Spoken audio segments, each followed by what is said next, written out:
hands up. If you ain't the ball, hands up. If you ain't the ball, hands up. If you ain't the ball, hands up. If you ain't the ball, hands up. If you ain't the ball, hands up. If you ain't the ball, hands up. If you ain't the ball, hands up. If you ain't the ball. Hello everyone, happy Sunday. It's Nick from Claret and Booze. I'm here on my own this evening for the Sunday Nighter. I will be taking calls later on, probably around about 9 I reckon. I've got quite a bit I want to rattle through. Mickey is unwell. I hope you get better soon, mate. And John is at a comedy club trying to get himself some new material, I think. So, yeah, I've got, like I said, I've got enough to be talking about, and I'm going to be talking to you lot a little bit later anyway.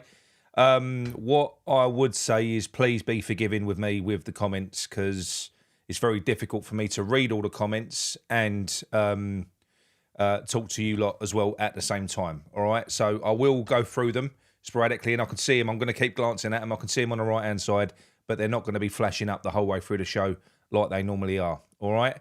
Before we get started as well, there was a couple of super chats on my very mild mannered post-match reaction yesterday from Tony and Alan Thomas as well. Both sent me a £5. Thank you very much, mate. And I'm sorry I didn't throw them up on the screen.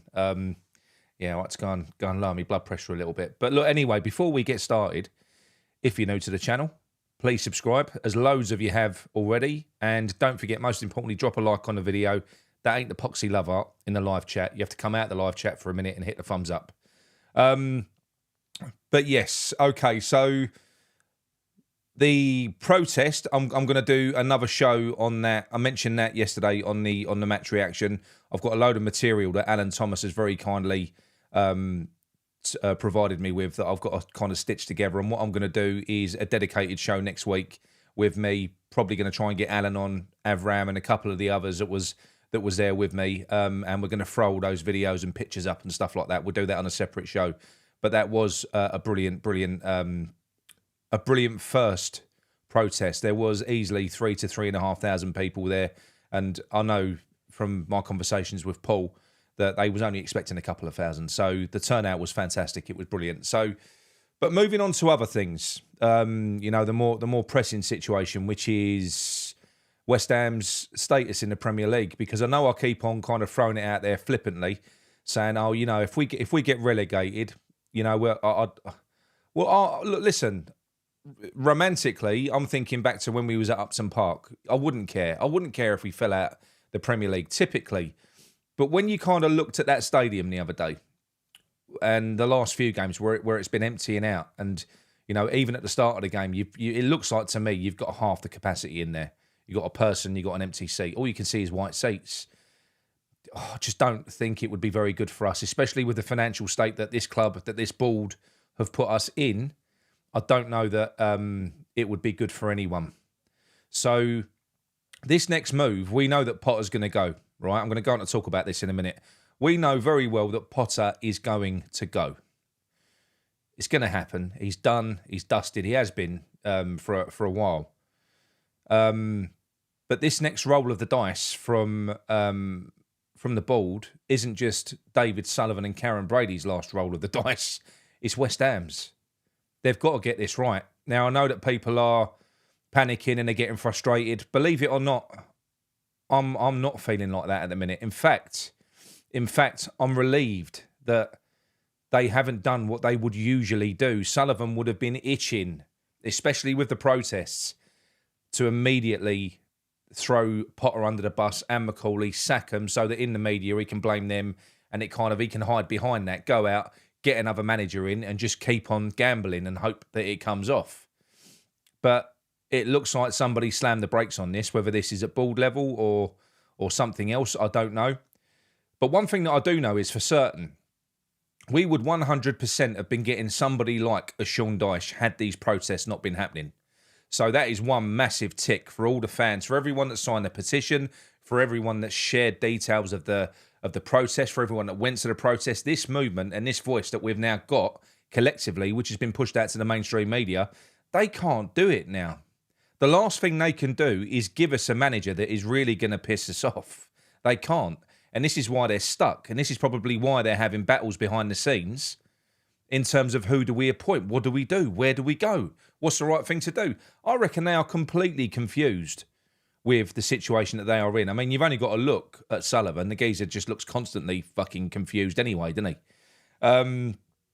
So for me, I'm relaxed. I am. I'm not happy to throw away 2 games until the international break because we're on 5 games at the minute. And after 7 games, that's a fifth of the season. So to stick with Potter now, there is one thing I don't get because I think it's widely accepted within the board now, within West Ham, that this guy's a busted flush and we're not going to win anything with him now.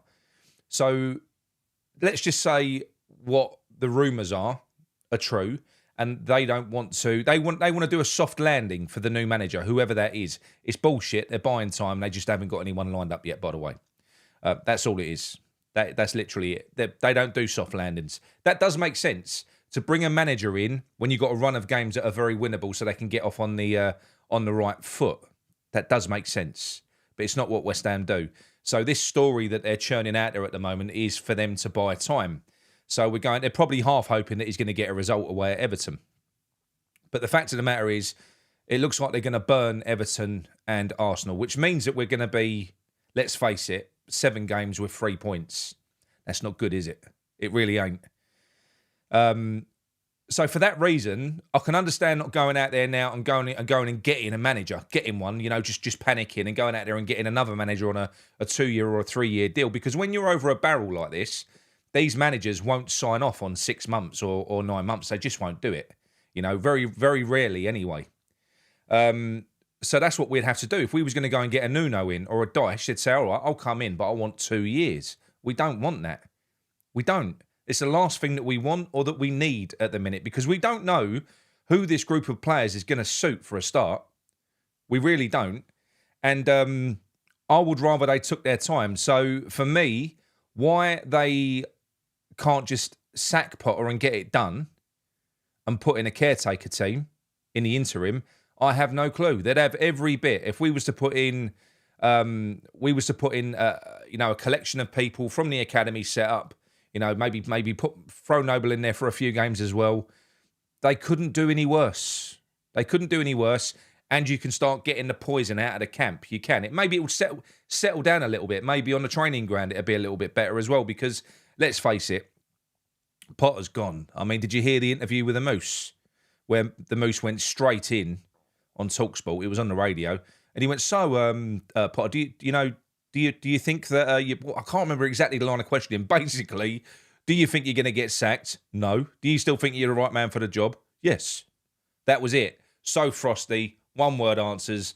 He's being completely arrogant. They need to get him out, right? They do. Remove him.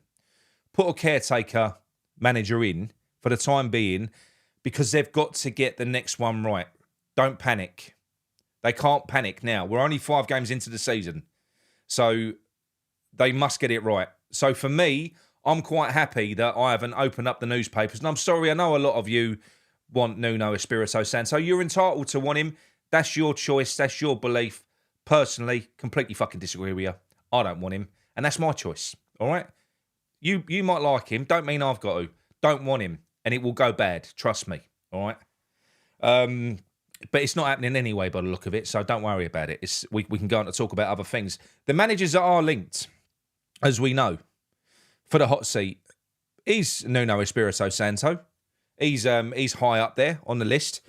Sean Dyche is still on that list as well. We know that Gary O'Neill would normally have been the preference of David Sullivan because it's a Will Salthouse client.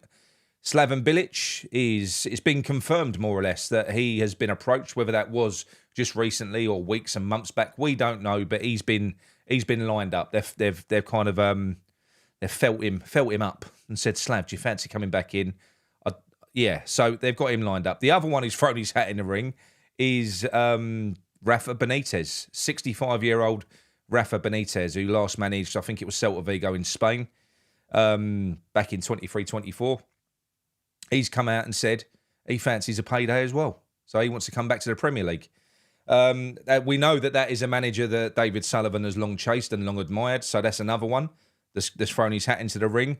But those managers are the ones that are kind of in the frame. What confuses me is why we are not exploring other options. So you've got the likes of Thiago Motta that's out there. You've got Conceição. We know that we've got Xavi as well. There are other free agents. If a free agent, it has to be. I would rather not, because we've been stung on this. Now, I've got a bit of a problem with managers. Now, I'm developing a real problem with managers in the modern game, because I just hate the contract structure. What other job could you go and sign, and if I'm successful, you know, you'll be all right, but if I fail, I'll still be all right, but you'll be fucked contract. What sort of contract is that? What other job can you do that? And the damage these managers do when they fail, when they go out there and back the manager, get these players in, and we get Hermansen in, and we get Kilman in, and we get these players in, just piss money down the toilet. I would hope that the majority of West Ham fans from this point don't ever say that again. When we get our next manager in, I don't ever want to hear this isn't his team, wait till he gets his players. We don't want that. We don't. I'm going to go on to explain why in a minute. But yeah, these managers, especially the out of work ones, it's a risk.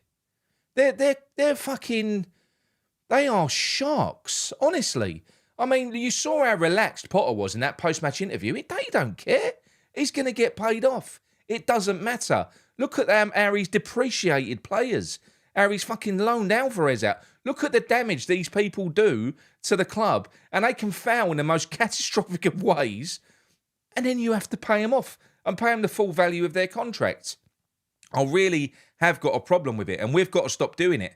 Now, the only way that you can kind of avoid that sort of situation is if you don't go for freebie managers that have got a history of being sacked and paid off. Nuno's one of them. He gets sacked and paid off a lot. So you want to be going for managers maybe that are in work. So yeah, you've got to pay up front to get them out of a job, but morally they're intact. They're all about the football, you know? If you're going for a bloke that's been sacked 6 times, fucking red flag. Red flag. That bloke is just out there at the moment. As far as I'm concerned, they all are. Because a lot of people will say, who would take the West Ham job? So many. You telling me people wouldn't want to come and work in London for 3, 4, 5 million a year on a 3-year deal where if you fail, you're going to get paid 15 million in 6 months? There are so many people that will take the job that are currently out of work. Unfortunately, that's the market that we're fishing in because of Sullivan. He still hasn't kind of woken up to it yet. So, like I've already said, massive credit to Hammers United for really upping the ante on this, on the protest and kind of getting us in there, so to speak, getting us in their faces, because I do think it slammed the brakes on what they otherwise would have done, which would have been a Daesh, which would have been a someone else. They can't do it now. They've got to win favour back somehow with the fans and in the face of the media. Now, yeah, I'm not saying that you. There are managers out there, obviously. If it works, if it clicks, they go out there, they buy their own players, and you know, you can do it, I suppose, without a director of football. I don't know what club does it without a director of football now. I don't know. Most clubs have a director of football. Nuno had one at Forest. He didn't buy all them players. But if he comes into West Ham, he'll be buying players. That's what'll happen. There'll be players that he wants, they'll bring in. So, moving forwards, like I said, last roll of the dice for West Ham, I don't want to put all of our eggs in a managerial basket. I don't want us to panic and go, oh, we're going to get relegated. Let's go and get Nuno. He'll get us solid. It's a sticking plaster manager. Have we not learned yet? Like I've already said, there's only 5 games gone of this season. We don't need to pull the cord yet. I know we're down the bottom, but not right at this point. We don't need to. We're almost in the fortuitous position that Potter has failed now. I mean, it was a quick death. He hasn't dragged it out till Christmas. He's collapsed. And how ridiculous does it look now? When you go back and you look at it weren't just a warning sign. It was so openly obvious how bad this guy was in his first 6 months. But again, you've got people going, wait until he ain't his team. Wait until he gets his own players. Learn your lessons. A manager is a manager is a manager. They hardly ever pick their own players. What he couldn't do was work with the group of players that he had. He couldn't do it. So to do what we did, which was then, off the back of the evidence that we had, go out and back him, get players in that he wanted, ship players out that he didn't want, and probably even worse, was let him completely and utterly restructure the entire backroom team. We even got rid of Xabi Valero, our goalkeeping coach, who's been there throughout the last 3 or 4 managers. We put him out on we just released him from his contract. He walked straight into Liverpool. And then we've brought in this plank that we've brought in, this Danish bloke. It's not an improvement. It's a downgrade. So everything that the club have done is completely, look, I'm going to say it. I predicted that this would be a failure before the summer. This was one of the drivers behind me starting that petition. I really desperately did not want West Ham to fuck up again, to back this manager, to put us in a situation that we are now in. I wanted us to avoid it. But we didn't. It was all, wait till he gets his own players. When we get the next manager, we can't hear that again. Fuck their players, West Ham players. If they come in and they take a job, they've got a group of players that they've got to work with. Later on, they can make changes, they can do this and they can do that. But for fuck's sake, you just got to kind of, I know what a lot of it is. We're kind of, because of how our club is run, we think it's normal. It isn't normal. It's not normal. So this last roll of the dice has to be director of football before manager. And I've got a sneaky feeling that something is going to happen on that front. We know that, obviously, I BS out. For me, I want them to just walk, sell it completely. But then you've got no more BS from Hammers United, which is being driven, which is more feasible in the short term. Basically saying step down and get somebody else in to run this club. Well, a director of football and a proper director of football that has a full mandate to run football operations with no involvement from Sullivan and Brady is the way to go.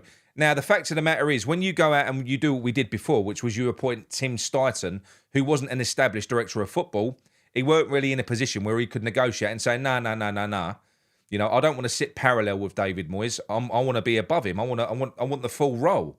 He couldn't do it because he didn't really have the CV to command that. But there are big names out there, people with CVs out there that we could go out.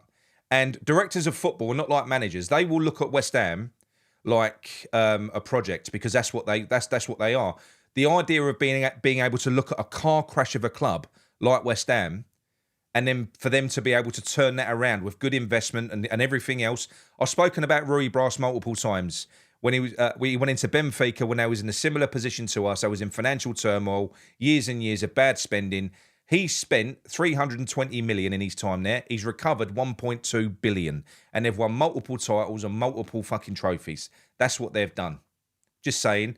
Now I've got no information on Rui Bras. I don't know what's going on with him. I do know he's available in October.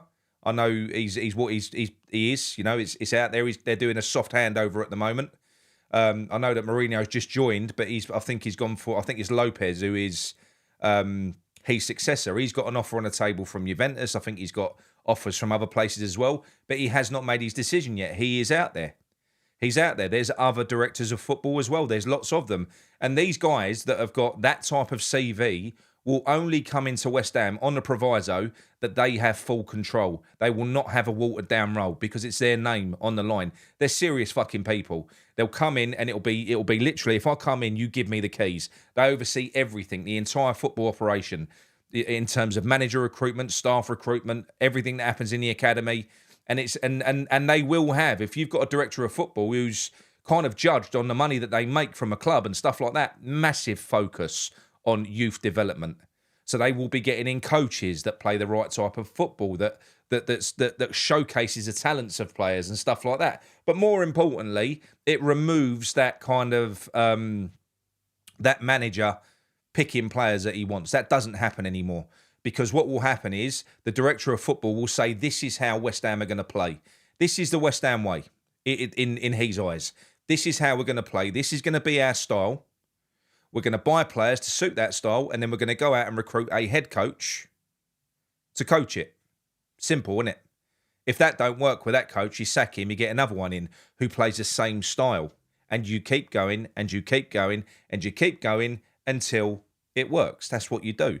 But that is how West Ham have to compete, and that's what we have to do now. We're on the verge of falling off a cliff. If we fall out of this league, and I do think that it's going to be quite catastrophic for us. So the only chance that Sullivan has got to save not himself, but his club, his investment, his pension, if you want to call it that, from just disappearing and going up in smoke, is going out there, waiting, and getting a director of football in first who will feed into the next managerial appointment. So for me, I'm all in favour of a temporary appointment for now. Either a caretaker appointment or a temporary appointment until we get that director of football in. A bloke who will cut out Sullivan, cut out Brady, cut out Silkman, cut out Salthouse, because they do the business themselves. And they will not be told who to sign, what to sign, or whatever. It will not happen. So that is the only chance that West Ham have got. And I know what Garino's saying there. More chance of a threesome. I know. But this has to happen. They've got a full body of evidence now of how shit they are at their job. When you look at the transition from us winning in Prague to what they've done now. They cannot run a football club. And as I've already spoken about with that article that was in the Telegraph, where it stipulated that in the 10 years that we've been in that stadium, other clubs have found new and creative ways of increasing their matchday revenue. Tottenham now make on average £87 per fan per day, per match day. We make around about 27, 28 quid per fan per match day.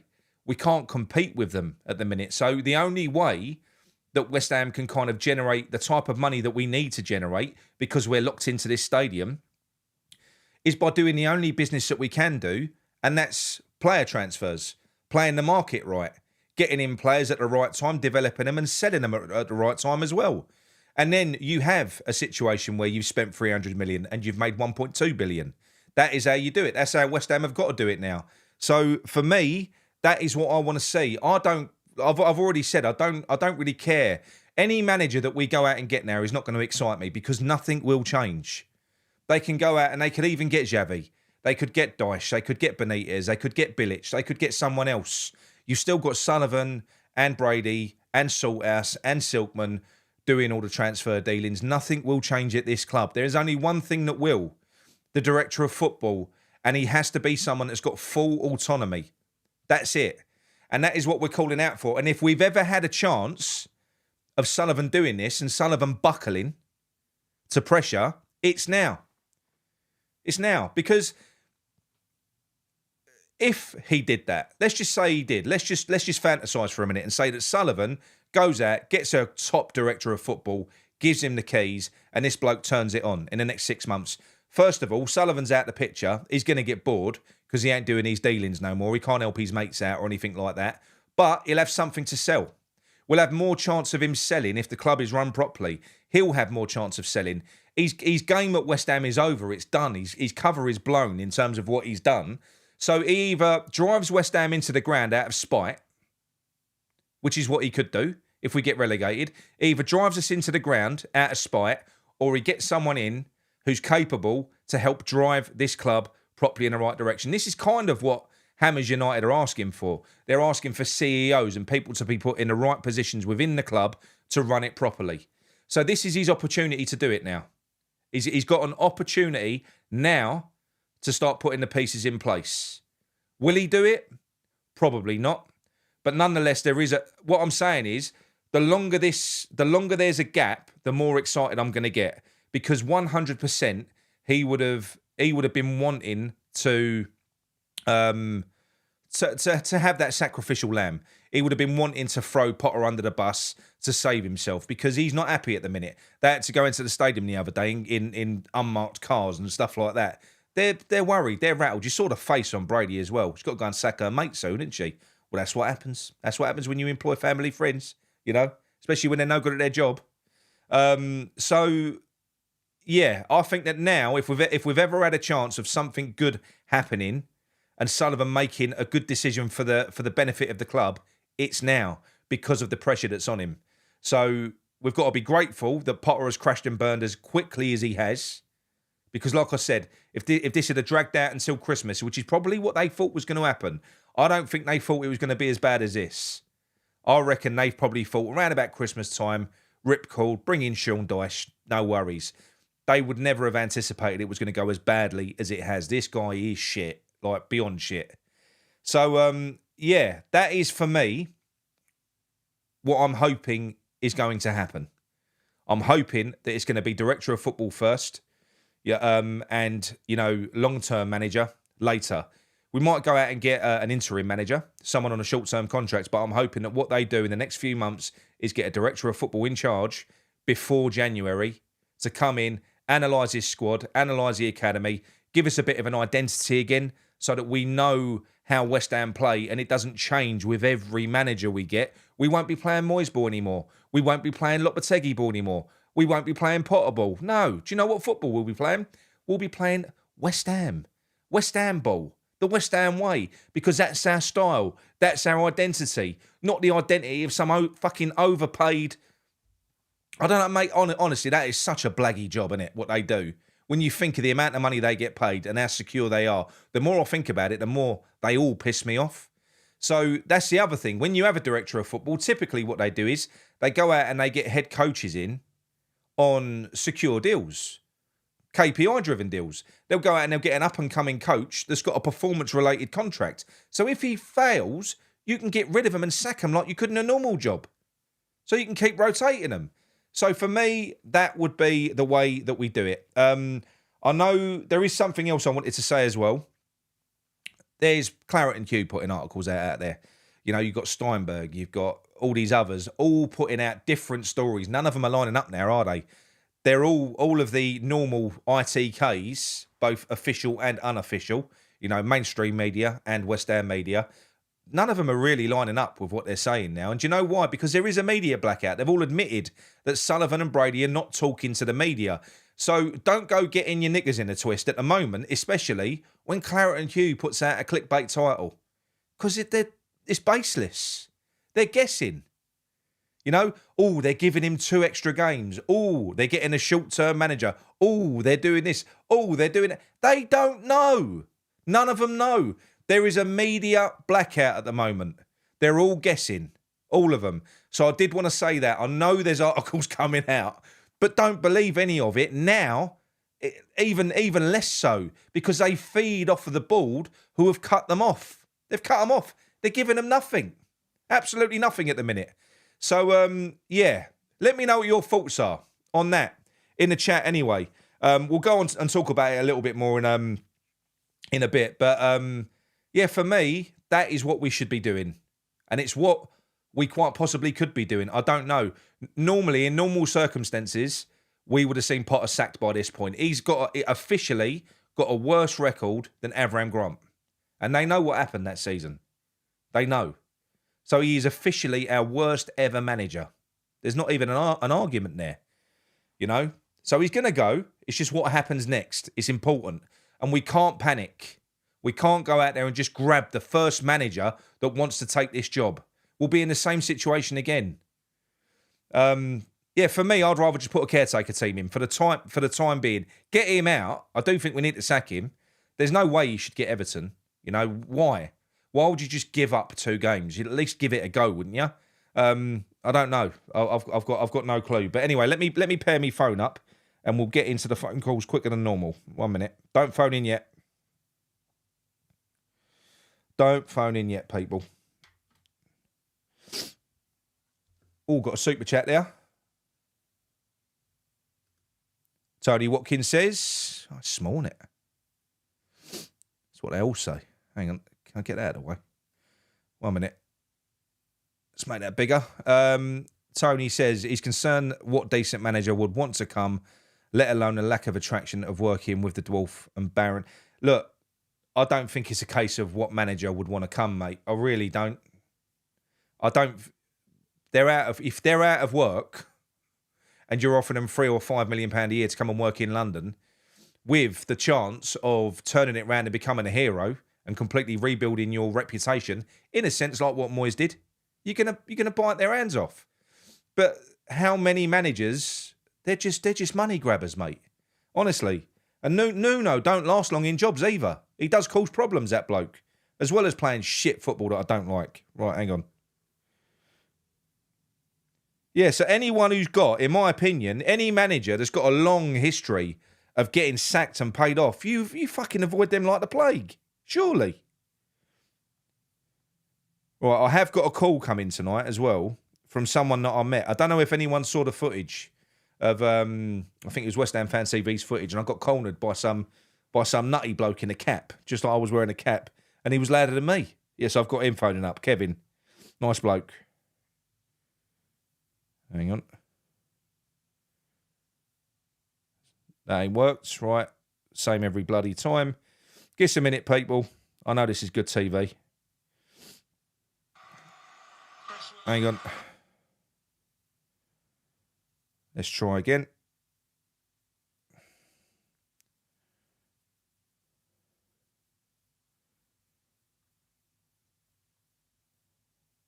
Is that still not working? Ben, I'm just doing a test at the moment to try and get you up. You're live at the moment. I'll speak to you in a minute. Right, sorry, people. I can't get me Dewberry connected. This is going. If this don't work, what I'll do is I'll do the calls the old-fashioned way, and I'll just hold the phone up to the mic. I've done that before. It was actually all right. Right, I'll try this once more. See if it works. It says it's connected.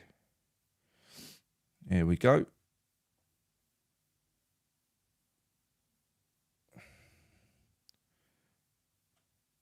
No, it's not working. All right. Okay.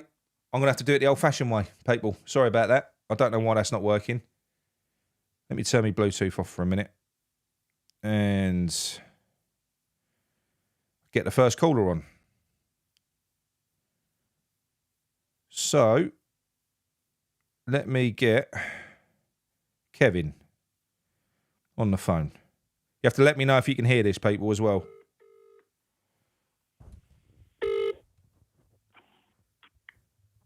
Hello? Hello, Kevin. You all right, mate? I'm brilliant. I've been listening in, and it's very, very interesting. I agree entirely regarding your view on Potter's sacking. Potter he's a dead man walking, basically. We all know that. And it made me Can you hear laugh. Kevin all right, people? Just 1 minute, Kev. Can you hear him all right? Yeah. Just let me know. Give me a thumbs up if you can. I'm having to do this the old-fashioned way, mate. That's all. Loud enough. All right, yeah, go on, mate. Go on, mate. The old-fashioned way, mate. Let me tell you, it's always better the old-fashioned way. Go on, mate. Right. Can you hear me all right? Yes. Yeah, they can. Okay. So I said I agree entirely with your points that you made earlier regarding Potter's sacking. I think you're right. You have to take a tactical view on this. Potter's a dead man anyway. We know that. He's fucking gone. And it made me laugh as well when he said, we continue to go forward. What fucking, it's like some wonky officer down the trenches. Come on, lads, we're going to go for it. No one's believes it. It's bollocks. I know. And I agree with you as well on Nuno Espiritu Santo.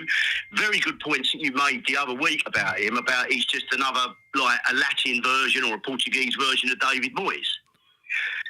You know what I mean? It'll be the same sort of football, and we'll end up bored with it in no time at all. I know, and as you say, how long it was all right at Wolves. Look, you know when Moyes first, I never wanted Moyes at the club ever. The first time round, I nearly had a fucking apoplectic fit in my car. I was up in Lancashire, and some phoned me and said we've sacked Village and got Moyes. I know. And I'll tell you what, I had to take 10 minutes to calm down. I was fuming that day. I remember it as well. Right now. When we got him back the second time, it was all right. And in fact, we were the dead ball kings, weren't we, in the Premier League? Yeah. But I said to my wife, darling, this will work. But once they rumble us, we're fucked. Yeah. And we were. And I'm not knocking the winning of the trophies and all the rest of it. But look, if you look at the fingers on you, lift up your right hand. That is emblematic of Moyes' reign as manager. Yeah. He starts, saves us from relegation, goes up to the next digit, then the high point is in the middle, then it starts, and then it get down to your fucking thumb and see where you end up. Yeah, but that's exactly it. He hit his seat. What about David Moyes? Well, there's his fucking 5-year reign. Yeah. There's his 5-year reign, mate.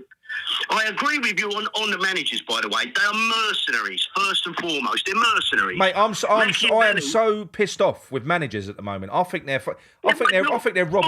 robbing bastards. So look, football is a different game to what it was when I was a young man. I've been around a long, long time. Yeah. And the whole point is that I'll ask you, it ain't a trick question, but I'll ask you a question. Who was the last English football team to win the FA Cup? English football team? English football. So who was the last English football team to win the FA Cup? Are you talking about a team full of English players? Correct. That was us, wasn't it, in 1980? We're damn fucking United in 1964, mate. Oh, was it 64? Well, who was it? Hang on a minute. Who did we have who weren't English in 1980 then? I'm not sure about that. I'm sure. I thought it was 1980. Let your listeners find out. The other thing is, we're the only English team, a team of Englishmen, to win a European trophy. It's never fucking been done. Yeah. We had a prominent role in 90. All this goes all the way back. But this is the thing, right? We've got a history that people don't even know about. One of the main reasons for that as well, for this new generation, is because since we've moved, there's not even a nod, an acknowledgement of our history. It's like our history's only started in fucking 9 years ago, or under David Moyes. We never won anything before Moyes came in. I know. That drives me fucking mad. No, but look, again, these mercenaries we've employed, they ain't fucking interested in us. No. They're only interested in lining their pockets. They're not interested. Do you really think... We all know about fucking Allardyce, what he was like. Yeah. Do you know what the cunt turned around and said? He said, but when he was being talked to and interviewed, and they come up about Bobby Moore. There you go. They've answered your question, by the way. Natasha and Canning Len, they've said Ray Stewart in 1980.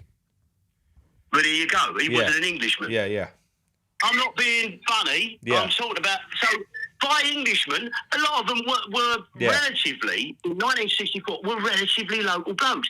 It was like homespun. Yeah. Well, it was a bit like you YouTubers, right? What I love about YouTube and blokes like you and the others is there's all fuck-ups and there's all this, that, and the other. Yeah. It ain't... We're professional. It's brilliant. Yeah. It's brilliant. I fucking love it because it's like... When my wife was a little girl at the junior school, she used to talk to the players through the wall. We had a geezer that played for Chelsea, lived up the road from us. She used to go round the corner in the trench coat and get on the fucking bus. Yeah. That's what football was like. It ain't like that now. No. You've got to accept the fact that, unfortunately, football has changed beyond all recognition in terms of it's full of mercenaries who've got no interest in your club at all. Yeah. You know, Mark Noble is a dying breed, isn't he? You know what I mean? He's a real dying breed. But we're not. We are West Ham. We are its spirit. We are its guardian. But that is why you have to go and get in a director of football to run operations, because a good director of football, they are the biggest mercenary of the lot, and they know all the games. They have no loyalty to the players or the staff underneath them. If they're not doing well, they'll fuck them off, because ultimately they're judged by their CV and what they produce and what they make. So you need to get someone like that running football operations that ain't emotionally connected to anyone. Well, I made a note when you were talking about this, and you kind of like almost gazumped me or preempted me, and I said there needs to be a brave club that will only sign a manager on a rolling type contract, results based, with big bonuses. You get a big bonus. In other words, if you set targets together, the owners set the target with the manager and say, this is what we expect. Yeah. Can you do it? If you can't fucking do it, don't get on board the bus, mate. No, exactly. Fuck off. Yeah, exactly. Exactly. So, again, another comment. I think losing Steidten was a major mistake. Now, here, Kretinsky is more than culpable. He's way too interested in the Royal Mail. Well, he's got so many fucking fish to fry, that bloke. If he had any real interest in West Ham, he'd have got stuck in before now. He's wealthy enough to force the existing regime out. He could appoint professional... Well, no. He could buy the gold shares if he wanted to. I just said this. That's what I'm saying. He's got enough to fuck this lot off, right? Yeah. But he's not interested. He's a fucking messer. He's a messer. The bloke's a fucking messer, and everything's a mess because of fucking messers. Yeah. Now, we should have professional business people appointed by the owner. There's clubs bigger than us that have done that over the years. Yeah. They've got professional people in. They run the club, and if they fuck up, they go. Absolutely. You're up the And to be fair, and launched to Siberia. And to be fair, when you look at the mandate, which is kind of what they've set out, which is almost like a mission statement from Hammers United, that's what they're saying. They know that the reason they're asking for him to resign is because we can do that quicker than getting him out. So what we're saying is, fucking just remove yourselves from the club. Still own it for now, but get someone in that can run it. That is a pious hope. Is it a reality, though? Do you think someone, a cretin, like the man that runs West Ham, is going and with a fucking ego, a man who's he proudly showed up a fucking room, like, what a fucking twat by association, like, little big man, got a room there with all his cray memorabilia in it. Well, do you know Ann Peaker? He's current bit that he's got. Ann Peaker, she put a message on Instagram, and she said something like, "This is what I think of this. This is my Sullivan or my Dave," and she basically had a picture of Al Capone in there, saying, "Is it?" I don't know whether that's an underhand threat, whether that's an underhand threat. Yeah, he's a little big man. He's. I mean, who fucking dresses like a fucking some tin pot USSR dictator? Like, he's got a fucking derby hat on with a red star on the front. He's even got fucking epaulets. I know. I mean, you said yesterday to me, I said to you, he's either fucking, let's look at it theoretically, he's either criminally insane or there's something dodgy going on. I kept thinking you was going to nut me yesterday. I was. No. I mean, I'm keeping the lid on it tonight. I'm not getting too excited. Yeah. But to be honest with you, we must keep hope is useless. But belief isn't. To win something, you have to believe. You have to keep faith. Unity is strength. Yep. We have to have belief and not hope. And we've got to literally soldier on. You said it. You put it up. It's a war. We had a skirmish yesterday. It was only a fucking skirmish because we only had 3 old tarts and a blancmange turned up, compared to what we need on the battlefield. But do you know what? Do you know what though, Kev? I do think that will inspire a lot more. What we did on Saturday will inspire a lot more people to come to the next one. It will. But do you know why I went yesterday? Go on. Because we're us old farts are the torchbearers, right? We've got to they want support. I admire them young blokes. I look at them and I think, fucking hell, 50 years ago, 55 years ago, I went up and I shook Bill's hand and I said, Bill, mate, what an experience that was at Nottingham in April. I think it was 1971, and he remembered it. He got cut on the face. He went right over fucking Trent Bridge and come back. And they never fucking will. Some cunt stepped out and fucking swiped him one. And he went to me, I do remember that, mate. I do remember that. Yeah. Now, what I'm trying to say is, they're the inheritors of what we had. And what we had, you can be playing in a fucking old cinder pitch or whatever, but it's the spirit. Yeah. We still have that spirit. We showed that yesterday. Okay, not every fucker turned up, but we showed that spirit yesterday. And the whole point is, look, I've been in all standing. My first game was in the chicken run against West Brom when Brian Deere got 5 goals in 20 minutes. That's a fucking record which will never be. They claimed Aguero scored 5 in 20. No, he never, because they added 3 minutes on. Yeah. He put it 23. Anyway, that's neither here nor there. But the whole point I'm making is, I've seen the eclipse of the chicken run with the cantilever east stand, but it was still largely all standing. Yeah. At the beginning of the end, and it ain't just peculiar to West Ham, was a conversion to all-seater. Yeah, Never the same after that. No. I've been fucking lifted out of that ground with 45,000 other people. I went about 50 feet, 80 feet, with my feet never touching the fucking ground because we were so banged in there. It was electric. But Upton Park has gone. It's like saying, do you know what? My father-in-law, right? I miss him so much. But he's fucking dead. Yeah. He died when he was 77, and I've got to move on. I can't. I'll wait. Yeah. But Kev, how can you not miss what we had when we've got what we've got, which is shit? Look, I know, but all that's going to do, kicking over the fucking traces with the grief about that stadium, I said it to a few of the lads yesterday, and there was some older lads there as well, and said, fuck the stadium. He said, that's nothing.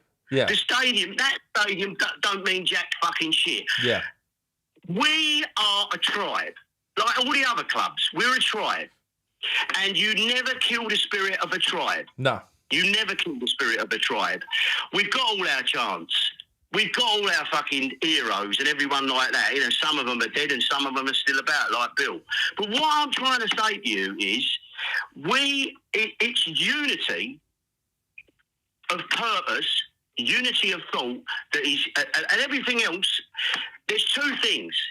We must avoid relegation because in this day and age, it will be a fucking catastrophe. Getting back into the Premier League is not only very difficult, but for us especially, I think in that place it'd be hard. Really difficult. Well, it's only going to happen to us. It ain't going to fucking. Arsenal have never been out. Tottenham, Manchester United, you know, they all forget they've been fucking relegated. Chelsea was bumping about till the fucking bloke who got killed in the helicopter crash took over. Yeah. I can't remember his name. Matthew Harding, whatever. Yeah. But we would lose our best players. We would lose money, and ultimately the financial wherewithal would just not be there. Relegation would be an unmitted fucking catastrophe. Yeah, it would. For this club. So we have got... Let's get and support them away. Like you said, let's fucking support them. Yeah. Let's get the protest going and let's take part. I had a word with Peter yesterday. I can't remember his surname, the geezer with the megaphone. Olay. What's his name? Peter what? Oh, no, it's Paul. It's Paul, yeah. Paul Coben, yeah. I'm a bad name. Yeah, terrible. I'm forgiven because I'm older than you. Anyway, the point is, I say it again, we must not lose fight. We must support the team, not the fucking board, and fight. We will win out. I love this. We will win. Right, Kev. You've got 1 minute left, and then I'm going to get someone else on. So come on. What do you want me to sing any old or what do you want? You can do what you want in your final minute, mate. Go on, I'm done. All I'd say is I'll repeat it again. It's the clarion call. Is unity is strength. We need some fucking t-shirts on that. Yeah, we do, and mate. We need belief. We need belief. Not hope. That's my final word, or final 3 words are unity is strength.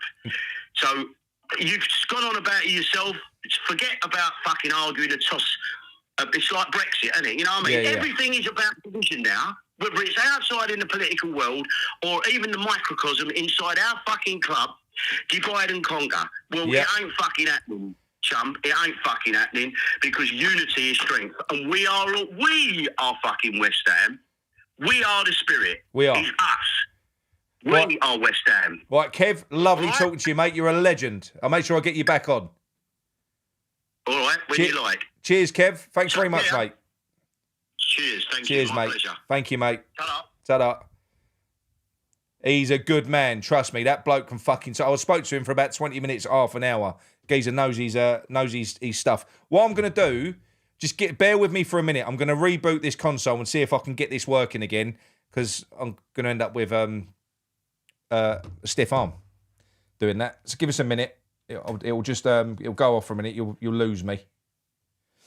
Hang on. 2 minutes.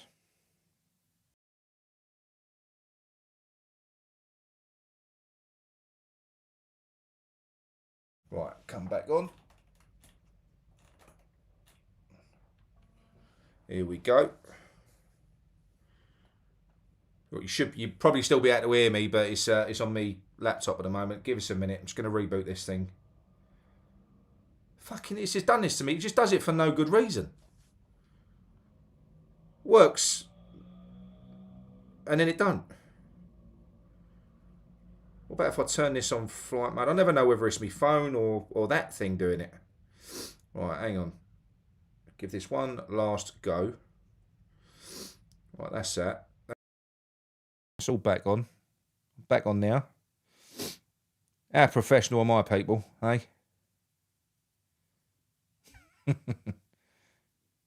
Right, has that connected? It has connected. Let's see if this works.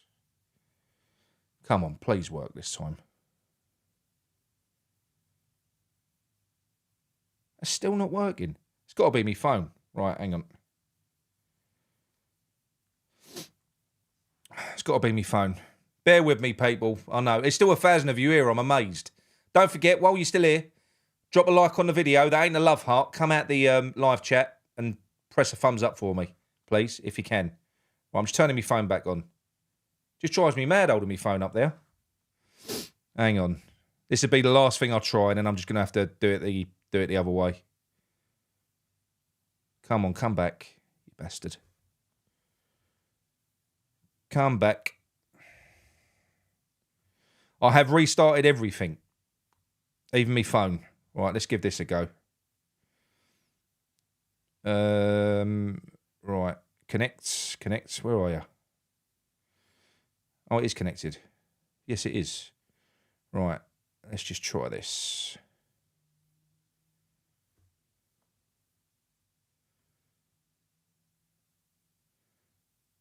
And that is still not working.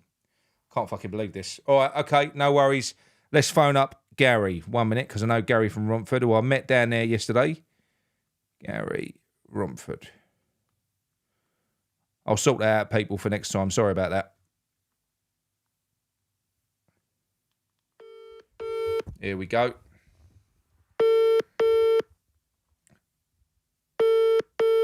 Here we go. Hello? Hello, is that Gary? Speaking. How are you, mate? You all right? Hang on, Nick. I'm just going to turn the TV down. You caught me by surprise. How are you? Yeah, I'm all good, mate. I'm all good. It was a good day yesterday, wasn't it? It was great seeing you again, Nick. And you, mate, and you. And it's a bit strange, because I don't actually really use the internet. I only use my phone for now. I mean, so many people that I watch on YouTube that, you know, actually got to meet face to face. So, Avron, one of your listeners. Avron, yeah. Lovely guy. We had a good old chat about things. He's more anti-Moors than you are. I know. But we had obviously we had a chat about that. And also like Gatesy and Gatesy lovely guy, yeah. All great people. Luke, you know. But I've not been to London Stadium for a while. I mean, I had a season ticket up until Upton Park, and I've been back a couple of times. But you know, it was strange yesterday because as I was walking to the back of the stadium where you told me to go, suddenly I heard all that noise from the fans, the protest. Yeah. And it took me back to Upton Park, you know. That's how it felt, mate. And it did, didn't it? I mean it that, did, like, yeah. to anyone that's kind of that's been to that stadium and you're sick of it because you that really did feel. It felt like you was. It took me back to Upton Park. It was such a good feeling. Street. Yeah. It was. Yeah. And I was thinking, really, you know, them sort of type of fans, very loud, very passionate, and a lot of fans that perhaps stayed away for years. If you got him back in the stadium, especially in the lower tiers, you would get an atmosphere out of that stadium because, like the last caller says, Upton Park has gone now, and we've got, you know, much as people hate it, it has gone. We can't go back. So unless they're going to build a new stadium, we've got to try and make the best of it. And if it could be adjusted in somewhat, you know, maybe if a new owner come in, maybe you spend some money, get in the stadium, maybe, you know, asking the fans. Like that Amanda Staveley at Newcastle, she was very good. When she went to Newcastle, she asked us Newcastle fans what their gripe was, you know. And that's exactly what you need. I did watch. I can't remember what program it was where she speaks so well, and and she would get it. She would speak with the fans, and she'd help win everyone back over. But do you know what the issue that you've got is? I can't get away from the facts that these people they don't care. No, they don't care. That's why they've got to be gone. But like I say, it's picked up a lot of media attention. It really has. But we've got to get rid of them, or at the very least, like you say, he backs out and put someone in charge. Like you said earlier, that's the only way forward, really. Yeah. But I'll tell you what, Nick. You should do a show one night. You should get some fans on. You know, you get 6-7 people on. I was thinking yesterday, what West Ham fans really want now. I'm not going to get into this big debate about style of play because we've done this, and but I've heard a few people come out with points, both sides of the argument, and I think really, like, I'm one guy yesterday. I think his name was Damien or somebody, and he said. Now, I'm not saying this guy's right or wrong, but it just got me thinking.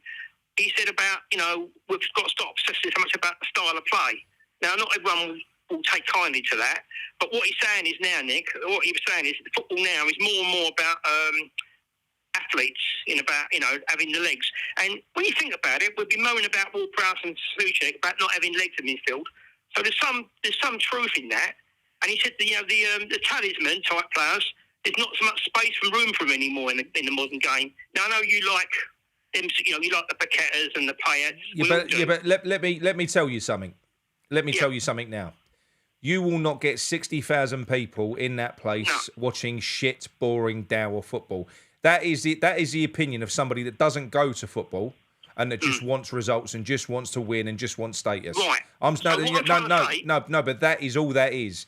Now, Nick, what I'm trying to say, I knew you'd say that point. That's why I said it. That's all it is. No, the thing is, Gary, let me ask you, what do you watch football for? What did you start watching football for? Football is an entertainment. I'll tell you something, right? But what I mean is, if I didn't enjoy watching it, in the end, I'm just not going to watch it. No, listen, and you're right. I'm not saying you're not right. In fact, yesterday, Avram said to me, I asked him why his views were like he was, because he's very aligned to you. And he said, I'll pay the money for the season ticket and I want to see good football. Yeah. But which again, like I said to you earlier, I'm just quoting the guy. I'm not saying I agree with it. I'm sort of halfway with it, really. But I know we have a massive section of fans like that. And a lot of them have been indoctrinated into this new modern style, the West Ham way, which is boring. And what they do is they associate boring low block football to some sort of relative success. That's what they do. It's like what you just said now. You just said now, these talisman, they're rubbish. Well, tell Everton fans that about Jack Grealish. It's bullshit. No. Listen, it's bullshit. What he's saying is they're not as plentiful as they used to be. Years ago, every team had one, didn't they? They did, yeah. Stan Bowles, Tony Curry, go on and on and on. They're not. The game is geared now more towards having legs, which we'll all be moaning about, not having the legs in the midfield while we keep playing Ward-Prowse and Souček. So there is some argument to that. And this is why we're pulling this deck to rice so much. Yeah, but there is an argument to it. Look, at the end of the day, right, if what we're lacking any kind of identity. So, for me, for instance, it's like the West Ham way wasn't all about flair. It was a mixture of everything. But one thing that we always did was we had a go. So my if I could kind of nutshell it, well, you can't really nutshell it.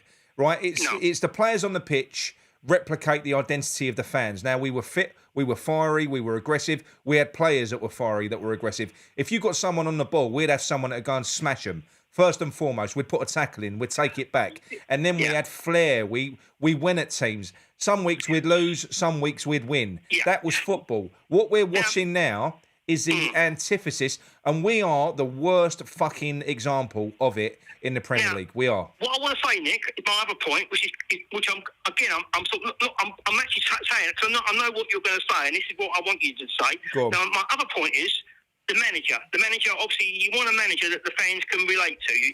The last manager we really related to was Polly Bilic. Got to have a personality. They've got to have. Yeah. Now, obviously, I heard you last night, and you said about if Nuno came in, it'd be a short-term thing. In 18 months' time, we're back to square one. Yeah. You're right. But I think trying to think what a manager could be get who understands the West Ham way and who's got enthusiasm for it. And you know what I think it could be? Craig Bellamy. Yeah, but you ain't going to get him out of Wales' job. Well, this is another argument. Obviously, in which case, if we can only go for managers who are out of work, our market is limited, isn't it? Oh, yeah.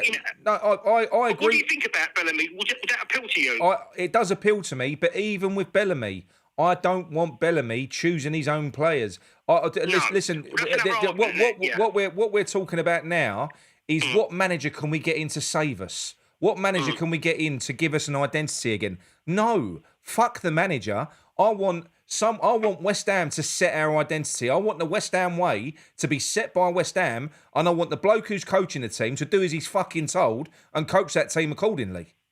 I want the West Ham way to be ingrained in the club, not in And whatever again, manager is in the post. I don't want that. No, and this is the whole argument again. When it all comes down to it, if you argue this through, you come back, it's Sullivan. If he won't do that, then obviously we are going to be restricted. That's why we've really got to argue him out, or we've got to back off. Yeah, but then eventually we're just going to go out the league. He's going to roll the dice constantly. I mean, this year especially, if he gets this appointment wrong, we're down. We're gone because we're going to be 7 games into a season. The 5th of the season's going to be gone. We're going to be firmly in the bottom 3. Yeah. Fucked. I'll tell you one thing. Might be. I'm going to ask you a question. If, for argument's sake, we got relegated this season, right? And so obviously Bowen, Paqueta, they're all going to be gone. Them sort of players, right? And then you're playing in the Championship. Do you think when you look at Fearon, you look at Kante looks a real strong, powerful lad, box to box. Yeah. And some of the other players we've got, Earthy, Skulls. Do you think those players, if you had the majority of the under 21, which again will appeal to West Ham fans, do you think they could get us back up? I don't know, mate. There's no. Look, at the end of the day, a lot of it's going to come down to we're going to be always at a distinct disadvantage because West Ham lack, especially when you're a struggling team. So when you're not a powerhouse. You need the 12th man. You need the fans behind you. Plus, we haven't got Upton Park now. But this is what I'm saying. In that stadium, and I'm telling people don't want to hear it, right? A lot of people don't want to accept it. Our European stint under Moyes was thanks to COVID.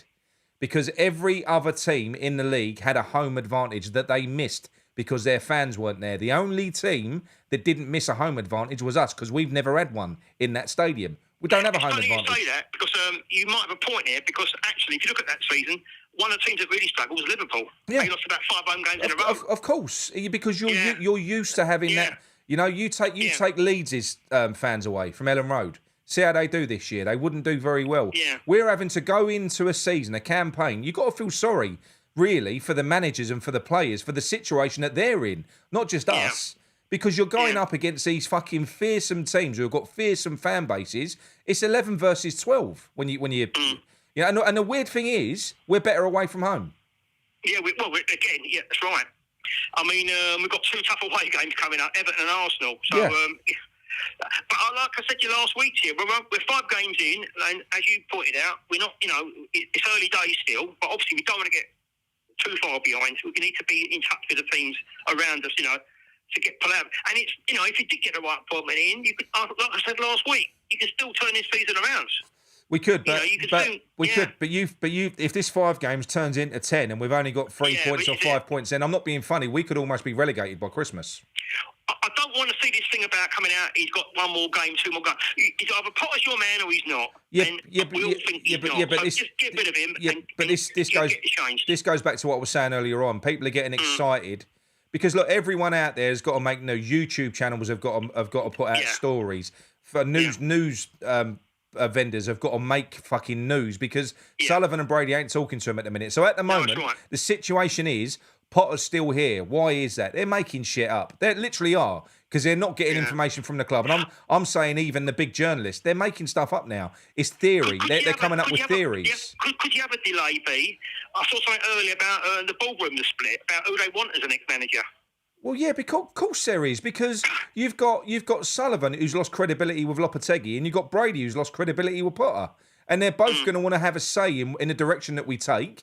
They're at loggerheads, and the other board members are going to be going, "You two ain't got a fucking clue what you're doing." So there is going to be an issue there with that, and that's why if we've ever got an opportunity for Sullivan to be forced to do the right thing, it's now. Because we are 5 games in, we've got 3 points. We ain't looking like getting any more anytime soon. And you've got protests. Everyone's on him. The mainstream media are on him. If there's ever going to be a time where Sullivan cracks and does the right thing, which will be good for West Ham, it's now. Yeah, I totally agree with you. And I've got to say that every West Ham fan yesterday went there for that. I'm proud of every one of them because they really, it was really loud and very passionate. It was great. It was brilliant, mate. Great experience it was. And like I said, for me, I just went down there. I think I recorded one video of the march coming down the road. That was more for that's at the start. That's like more of a personal thing. But I just went there just to be part of it. I just went there just to sort of stand shoulder to shoulder with everyone and just be. I mean, I didn't have a ticket to the game. I went home and watched it. Neither did I. Mate, and do you know what the sad thing is, right? Because I went to watch it in a pub afterwards. I went and had a drink with Paul, with Bubbles, Paul Coburn. Yeah. And me, Stevie Bell, Avram, and Gary Whitford. We all went down there. But before I did that, they all went to the pub. I went up with my mate Mark and went for a beer in the concourse outside the stadium. Yeah. I don't know if Alan Thomas, if you're watching, mate, I don't know what you talk. He literally, we was walking up. I don't know whether you've been in the stadium, Gal, but there's the first line of security where they scan you with the wand that don't do fuck all. Yeah. You get through there and then you're on the outside concourse and you can go for a beer. Alan said they wouldn't let him in because he didn't have a ticket. He walked back the other way. They let me in. They let me in. But anyway, what I'm saying is, I had a beer outside the concourse with Mark, who was going into the game with his daughter, and he went in. I walked away, and do you know something? I felt happy walking away from the stadium because I was going to the pub with some mates to watch the game. Yeah. I had no inkling. There was not one part of me that wanted to go in there. I was offered tickets as well. There was not one part of me that wanted to go in there. Not one. I mean, there was some great people there yesterday. I mean, a couple of blokes come up to me who watch your channel. One guy, I forget his name, he was there, you probably know him, older guy, it's quite a short guy, but come up and said hello to me, like, and there's some lovely people there yesterday. It really, really was great. I really enjoyed it, actually. It was overwhelming for me because I've never had a situation where I've had so many people come up to me before, and it was nice. It was really nice, and I was trying to find you. I said to Ryan, "Where's Nick?" He said, "Oh, he's over by the lamppost." yeah. No, it was really good. It was really good. I enjoyed it. It's good when you know, like some of the stuff you get told. It's nice. It's nice because you don't realise. You don't always realise that. The petition you've got, you kick-started it all with the petition as well, towards the protest. That's, you've done really well with it. One time it was stolen a bit, and it's really kicked on. So well done, mate. It's kicked on. It's going to pick up again soon, anyway. Trust me, because that's. That's what I said to everyone last night. Sometimes we all got different ideas of what we want and how we want football to be played. But in the day, we all love West Ham, and that's what we all got in common. That's the main thing. I just think, right. I think it's very simple for me. I think you've got two types of fans at West Ham. Yeah. Both sets of fans want the club to be successful, but one set of fans don't really give a fuck about what they're watching, which is fine. That's your choice. They just want the 3 points. There's another big set of fans, a huge set of fans that want to be entertained. They want value for money with what they're watching. So the only way that we can get all of the West Ham fans happy is by trying to bring in a better brand of football. Then everyone will be happy because it's as simple as that, I mean, now it's funny you say that because me and you, we've had the debates, and you're slightly more. I'm slightly. I don't mind. I want to see West Ham win games. If we keep losing 3-2 or 4-3, can't say I particularly enjoy it. I don't. But what I would say is, if you go back to the last season at Upton Park, when I watched West Ham that season, particularly away from home, when we went away to these top teams, and you look at our record, we just went. We had Payet, who was just. Mate, that season. I really enjoyed that season. That season was the last season I can remember. Even when we went a goal down, I was almost certain. I was certain we was going to come back and win it and get it. It's just how you felt. Them results that season. Some of the teams that went away to the big teams, we didn't give a shit. We just went and attacked them. Yeah. And I enjoyed that. So much as I'm saying I like the other side of it. I like West Ham to be gritty, and I liked it. When we had the. We set pieces as well. I mean, you can enjoy a goal set piece as much as you can from passing game. But you've got to be gritty. You've got. I mean, that's all part of it. So I want my team to fight. I don't want us to be a fancy Dan team. That's not what I'm saying. No. I want us to be. I want us to be aggressive. What I want is when a team comes to our fucking place, we're going to kick them up in the air and try and beat them. Yeah, that's what I want. I don't want to ever. I don't want to ever have a manager that thinks it's acceptable to sit off the ball and invite the opposition onto our team. Fuck off. I think what we're just saying here, the happy medium, I think Bellamy would be the perfect thing for that, because he was a gritty player himself, but he had flair as well, and he loved West Ham, and he understands the fans. He's very complimentary about West Ham fans, isn't he? He is. I think Bellamy would be the answer, I really do.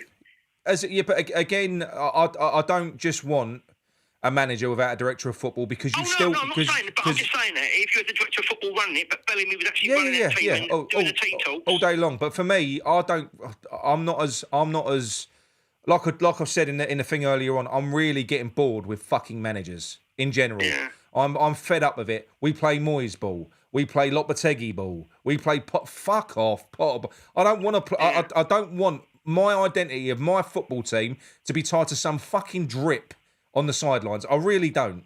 I want my team. Look at Brighton, for fuck's sake.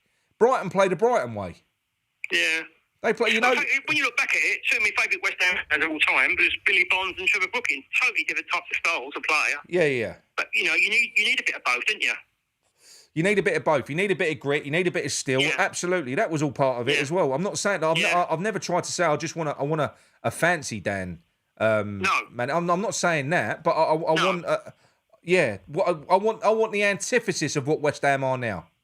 Yeah. The opposite of what we are now. I think the answer there, with that conversation, when you think about it, we've actually sort of met halfway, and I think most fans listening there would say, yeah, that's what we want. But going back to look, Natasha said here, she said she watched the successful teams. They all move the ball forwards quickly, even the goals in the Arsenal-Man City game earlier were a result of the teams doing that. Now, when you go back and you look in pre-season, this is where Potter is so fucking useless, right? And he's so wedded to his system. Because in that last 20 minutes against Man United, that was what we watched was you had Guillaume, you had Potts, you had Fearon, and you had Paqueta in the middle of them. And they was linking up play. They was passing and moving, but going towards the other end. Progressive passing. It was so good. It was so fluid. And it was so... what's the word? It was so spontaneous. So we've got the players, but what I'm saying is, managers like Potter, they don't want that. They want you to do your job. This is what I was saying to you earlier about the youth. How good are these young kids? But when you look at the youth team a couple of years ago, when we won the Youth Cup, beat Arsenal 5-1 at Emirates, and also won the league that year as well. Yeah. We're beating all them teams who. The Liverpools and the Arsenal, we're beating them teams, and then a lot of their players have come through and are playing for their first teams now. Absolutely, mate. There's no excuse. There is no excuse why a couple of them shouldn't have broken in. I mean, Scholes did, and look what Potter's done to him. There in itself. Look at Scholes when he came in against Aston Villa, the player that we had there, full of enthusiasm. He was full of self-belief. Look at him the last few games that he played. It was all sucked out of him. That's Potter's coaching. Well, and that's the point where the last caller was making about the, mercenaries. These young lads are brought up with West Ham, and that's why they probably would give everything for the club. And maybe if you can't get the manager, maybe if you want a short-term interim manager, what about promoting the manager from within? Maybe Kevin Keane, maybe Kevin Nolan. I've said that. I'd be happy with that. Cameron's just said, Nick, can we have a skincare routine? Not a wrinkle to be seen. He's impressed. My advice is get fat because balloons don't wrinkle. There you go. See? There you go. Right, mate. Right, Gary. I'm going to let you go, mate. Good talking to you. You take care. See you, mate. Cheers, mate. Yeah, you never see a wrinkly balloon, do you? That's my skincare tip. Right, hang on. Let's give. I mean, look, there's so many managers. Steve's just said there, go for Fonseca. Look, again, I'm personally, for me, I'm off the manager train at the minute. I really am. I don't think I could get excited by really anyone. While you've still got these people above them that basically orchestrate whether the manager succeeds or fails, I just don't. There needs to be a change. There absolutely has to be. The first thing they've got to do is get a director of football in charge. Ideally, it would be something like what do you call it? It would be like the Amanda Staveley thing, where she comes in as a CEO, and then she would get a director of football underneath her. That's brilliant. Then you've got the full shebang. Then, but at the very least, we should not be looking at this point at appointing a manager. They should be going out there looking at someone that can do what they can't fucking do because they're shit. Right, hang on 1 minute. Let's give. There we go. Is that going to work now? It's really pissing me off, this is. I can't stand holding my phone up. Hang on. I'm so lazy. Hello. Hello. How you doing, mate? You all right? Yeah, no, not too bad. Yeah, yourself? Yeah, not too bad. I'll phone you back, whoever that is. Oh, mate. You been watching the show? What are your thoughts? Yeah. I was just obviously listening to Gary from Montford. It was really nice meeting him. Nice bloke, isn't he? Yeah, lovely. And it was, I completely get what you said about Moyes and that kind of that is true what he says. Like we are West Ham fans at the end of the day, like, and there are two types of West Ham fans. But at the end of the day, we all love the club, and we just all need to unite.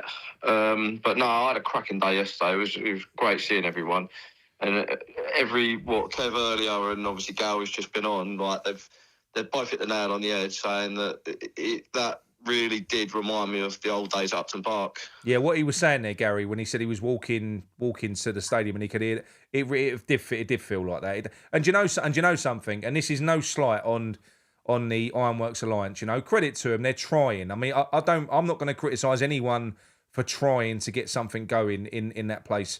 But you know something, you know, when we was all stood there was no script. It was spontaneous. Everything that we was doing, it was all as it normally is. It's organic. So, you know, football fans respond to what's happening on the pitch or in an environment. Whereas what they're trying to do, the Ironworks, bless them, you know, they're trying to manufacture an atmosphere. You can't manufacture it. You can't. That's not West Ham. It's kind of, and like I said, I'm not criticising them because I get it. They're football fans that feel lost in that stadium like we all do, and they're sick of it, and they're trying to get something started. But you can't manufacture what we had before. You just can't. Yeah. I just want to touch on, obviously, we spoke about, or you spoke about earlier, the fact that obviously Potter hasn't been sacked yet. All right. Now, this we can only kind of, from my point of view, we can only see as it's a blessing in disguise. And what I mean by that is, a lot of fans will say, oh, we need to get him out now. Yes, I completely agree. The results aren't going our way, and I do think the relegation will be catastrophic for the club. However, I'll get onto that later. Going back to Potter, I think that one, it's a silver lining that's going to fuel the protests even more, which is obviously a good thing. Yeah, mate. Sorry, mate. I'm seeing something in the chat that's really fucking disturbing me. I'm not going to say it because I don't know whether it's fucking true. I really hope it ain't, though. Yeah, I hope not. But sorry, mate. Go on, carry on. It's a silver lining that's obviously going to fuel the process, and we need that. But also, it's I think now more than ever we are holding these owners to account, and we have gripped Sullivan, metaphorically speaking, by the absolute bollocks, and we will demand a good manager. But like you say, it's no good until we get a director of football in, because financially speaking, there's no point getting a new manager in that can't get the best out of these players. And we know as fans, season after season, it's financially more viable to sack a manager and hire a manager to suit players rather than every single year having to scrap the squad and rebuild. It just wastes our money, it wastes the club money, and it sets us back 2-3 years every time we do it. Now, the way to get around this is to hire a director of football, like you said before. Yeah. And the first thing that he or she must do is to engage with the fans, all right? They need to engage with the fans, engage with the community and the club, and they need to get the spirit and the ethos of the club and work with that. Only then will they have enough research to hire a manager that will fit the club in terms of style, personality, how we'll get the most out of the players, and how we'll get the most out of the fans as well. We need to remember, like, obviously, this is also a money game. Like, if we saw when me and you went to the pub, and we all said, even Paul Bubbles, he said, look at the amount of empty seats are in that stadium. It's not healthy for this club to have empty seats. So that is important as well. And that just goes back to the style of football and the West Ham way. And you need managers. Well, we need a manager as a club that embodies the ethos and the spirit. Thank fuck for that. Right. Okay.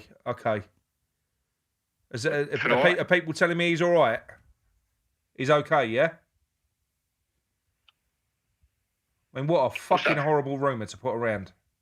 What's happened, Nick? Oh, no, nothing. I'm not even going to say it on stream. All right. No, I'm not going to. Go on, mate. Yeah, where was I?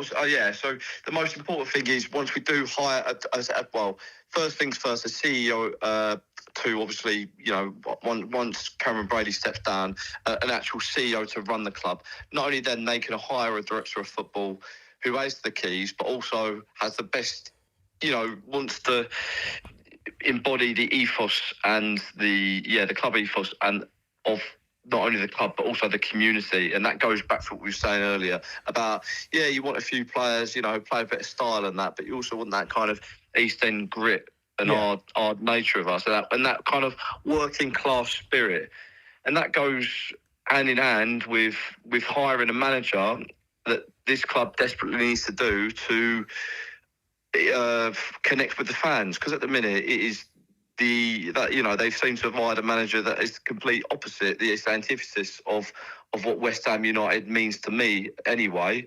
That there's no kind of connection with the fans whatsoever. But yeah. So until I don't really have any faith until we hire a director of football that Sullivan is going to make the right decision, and that's all I have to say on it, really, on that matter. Yeah, no, mate. I completely agree with you, and it's the only way that the situation and the mess that the club is currently in, it isn't going to be fixed by. Surely they can see that, and I think the fans have. I think most of the fans have got. They're panicking, and I'll get him out and get someone else in, but ultimately they still know we've got a problem at the top.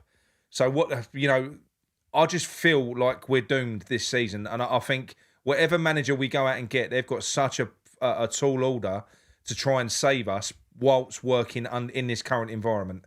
So the environment's got to be changed. And that environment I'm talking about is Sullivan and Brady, Salthouse, Silkman, the fucking Sullivan kids. And you can't do that. It's shit. So if we were to have that perfect fucking situation where we got some nutcase come into the club as a director of football that took no shit from anyone, he's literally comes in and says, I'm the fucking boss. If you want me here, it'll all be written into the contract. That's what you need. Someone that's got an idea of how to run everything. Yeah, because I feel like we're going to go otherwise. And like I said, normally I wouldn't care. I wouldn't give a shit if we got relegated in normal circumstances. Not a chance.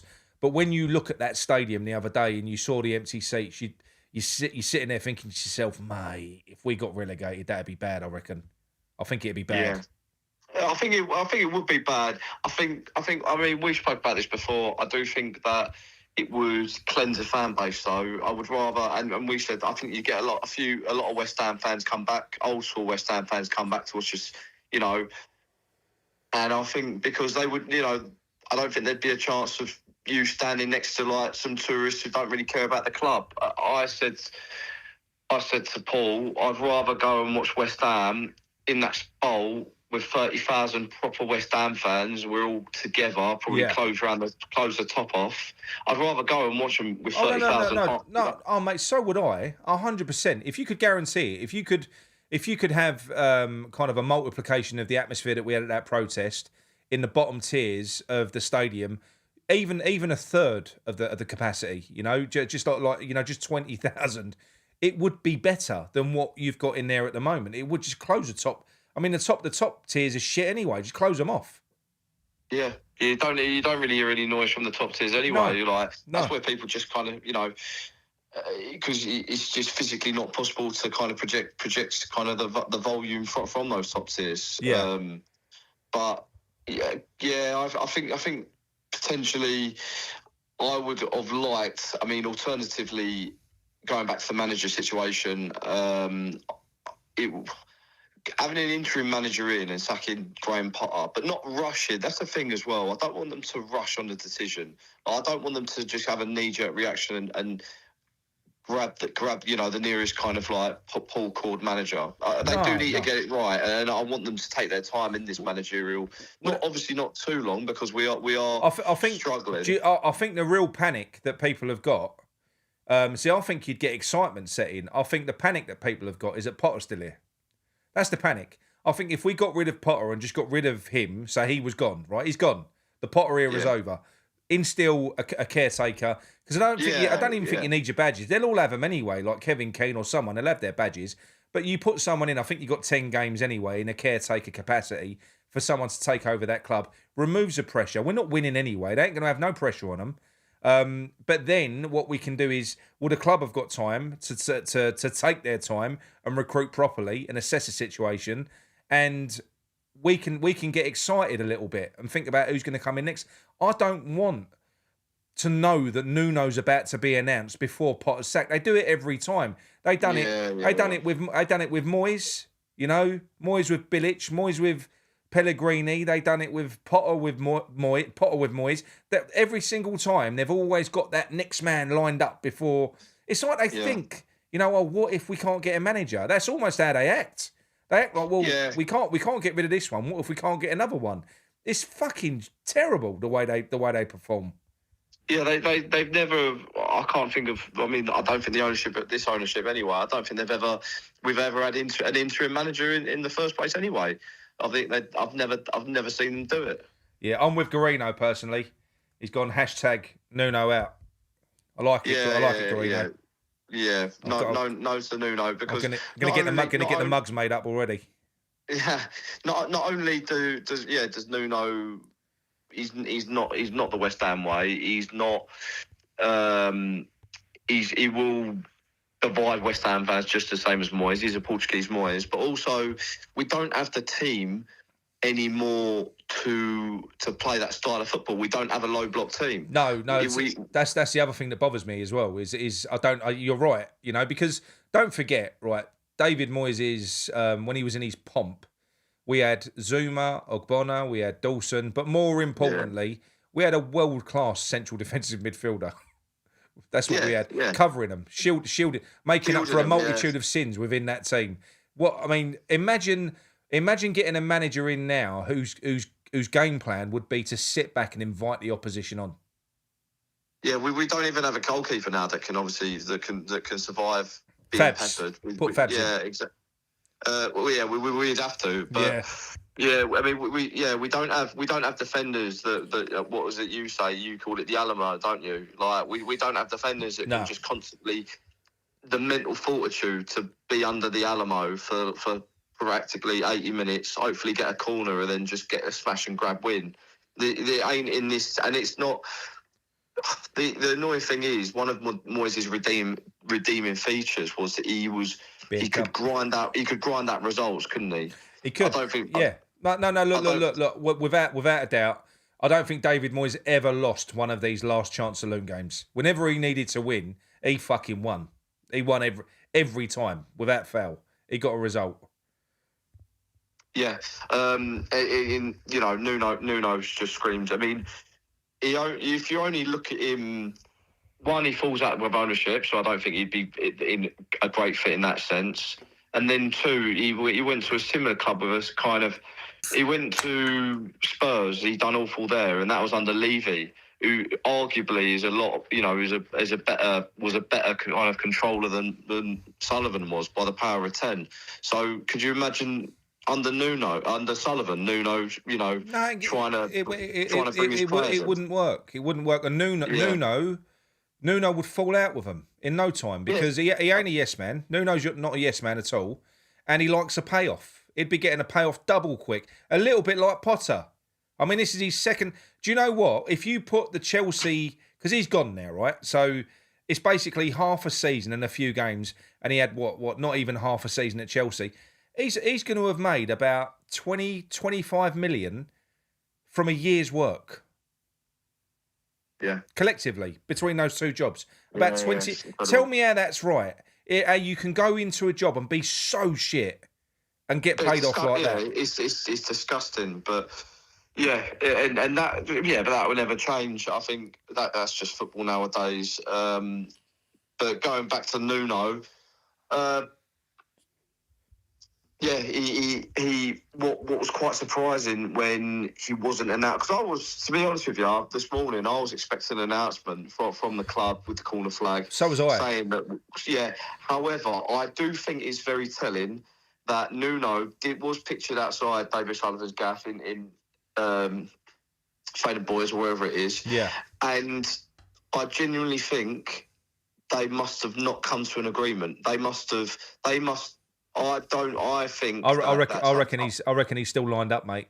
I do. I'm not so sure he is because of Nuno's loyalties to Jules Mendes, and 2, Sullivan's loyalties to Will Salthouse. And I don't think there must have been a disagreement, because I genuinely think that if that meeting went so well, I genuinely think that he would have been announced today. Oh, Ray of Hope says Potter got a £40 million. He's fucking K-Coder bloke. Honestly, he's a greedy fuck. I can't stand him. It actually annoys mate. These managers, I don't like them. I don't at the minute. I think they're as bad as the club. They are. I mean, I wouldn't. How can they even have the front? How can he have the front to demand a payoff with the job that he's done? I will say there's one thing that's true about David Moyes, right? And I don't like to admit this. His biggest failure was Sunderland, and he walked away from there, and he didn't demand his payoff. I don't think they had the money to pay him anyway. But apparently he didn't demand his payoff from them. I think he acknowledged what. Well, he didn't in the media. He said in the media he made it all out like it was Sunderland's fault, but he didn't take the money off of them. And I don't think you could. Surely, if you've got a moral bone in your body, fair enough. If you've been at a club for a couple of years, 3 years. You've done well, and then the board have intervened and they've fucked you up, you can get a little bit bloody-minded and think, no, go on, sod off, you can pay me. But if you've come in from the off, bear in mind, Potter would have only got that job if he said to Sullivan and Brady, I'm capable of doing a better job than Lopetegui with this group of players. That's the only way he would have got that job. He fucking failed miserably. Like, couldn't have been any worse. And yes. And so how anyone can really... I mean, it's fucking it's like a robbery. He's nicking money off us. He's had our pants down. Yes. It's corporate failings as well, because like how shit must the fucking interview be? One, to obviously fail with Lopetegui, and 2, almost like fool me once, but also, we've just been fooled twice, haven't we? By the same act with 2 different managers. The funniest thing was with Lopetegui was that they said he interviewed well. I mean, did you ever see that bloke in a press conference? Yeah. Or Blinker, I couldn't even understand him half the time. I reckon that was Lopetegui just pretending he couldn't speak English towards the end, though. I'm sure that's what it was. Yeah. Not speaking of English. Sorry. But no, just going forward. Let's look at the managers in the free market, Nick. Is there any manager who particularly shines to you? I know you like Xavi, but is if you think about the squad that we have now, and we need a manager to almost suit the squad because we are set now for the season, more or less. Is there what kind of managers are you eyeing up, and you're hopeful in the kind of weird, wonderful world of David Sullivan that he will kind of bring in? So I'll be honest, mate. I'm not really any of the names that are mentioned. I mean, what are they? So these are the ones that we're likely to get. Yeah. So Nuno, no. Dyche, definitely not. No. Gary O'Neill, no. Salter, no. Bilic, sorry, mate. I love you, but no. I feel like he's. I don't think that Bilic is the best man. He's definitely a character that we can connect with, and I think he'd be a good man manager. But I don't know that he's got what it takes, because this ain't a good group of players that we've got here. I think you need someone that's got a little bit more about him, and he's been out of the game for a little while now, Bilic. So no to Bilic as well, sadly. Although he would be my choice of that little group there. Rafa Benitez, fuck right off, no chance. Oh God, yeah, no. And that's about it. I refuse to talk about Southgate because that would just make me suicidal. And the other ones, but there are other ones out there. So you got Thiago Motta. Yeah. You got Thiago Motta at the minute, right now. Thiago Motta, he's he brought about a revolutionary style of football within when he was at Bologna. The way he was playing football was fucking unbelievable. But it was very different. It was very, very unorthodox, very attacking as well, really attacking. It was something stupid, like a 4-2-4 that he played. But it worked. It was good. But to do that, he had young players, high energy, and they weren't big egos because he was at Bologna. He kind of created stars. what happened was he went from there to Juventus. All of a sudden, he's working with big characters, and I don't think they really bought into or even had the ability to do what he wanted to do. However, I think that was more a profile of club. Thiago Motta to come into West Ham and do that, I think possibly you could when you look at our academy, because he uses young players, because his style of football demands high energy. You know, James Ward-Prowse would be on the scrap heap. Although he has got a lot of energy, Ward-Prowse. He's got a lot of energy. I think Thiago Motta would be a good shout. I think that Conceição, I think he's a good shout, and I think a bit of an kind of, obviously that Xavi you mentioned the other day, but I think a bit of an unorthodox kind of wild card would be Edin Terzic. Nah. No, not for you. Not for me. No, he knows the club. I know. What, the style of football? Yeah, he's another defensive manager. He got hounded out of Dortmund because he bored the fans. Oh yeah, he bored the fans to tears. That's the truth, right? That is true. Very quickly, mate. Victor Williams, Nick, or anybody. What happened to the meet up at Turnstile B yesterday, mate? That confused us all. I've got to be honest. I did say that to Paul as well, because that weren't my flyer that I've been putting up.